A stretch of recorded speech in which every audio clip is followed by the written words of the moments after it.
Sometimes I'll get sent a screener, I'll read the logline and go, huh, I kinda wanna see that. And that's definitely the case with the Welsh horror crime flick, Protein. Craig Russell plays an ex-soldier racked with PTSD and obsessed with going to the gym who has just arrived in town. He's also a cannibalistic serial killer, and when he devours a local dealer, he inadvertently sparks off a turf war between the local gangs. Protein is the feature debut of Tony Burke, who is expanding his short film from 2014, and it's surprisingly well shot for a very low budget movie, aided by the fact that Burke has a flair for witty dialogue, giving a darkly comic edge to the proceedings. It's also a very peculiar film, but not quite for the reason you might expect given the premise. It definitely has a foot in the exploitation film, with echoes of things like Driller Killer, and the cannibal scenes are pretty stomach-churning with some decent gore effects, but largely implied by the sound design, like slurping the world's grossest protein shake. But it's a bit of a vigilante movie too, with Russell's soldier targeting bad guys, especially those that cross him at the gym. And when it starts, it seems like the film is setting itself up as a commentary on toxic masculinity and trauma that escalates into violent rage, not just with Russell's soldier, but also the gang themselves, who begin to get eaten,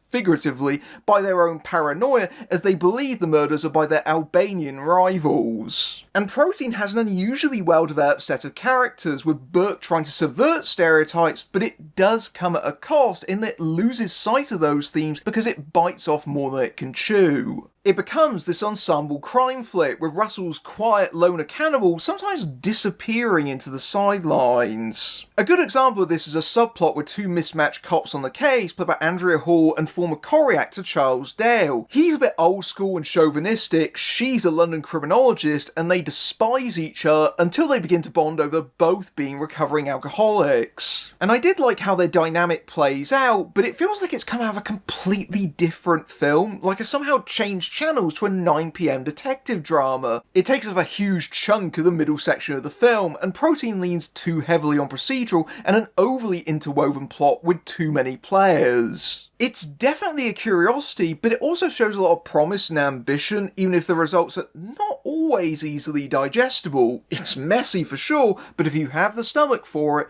Protein is worth investigating.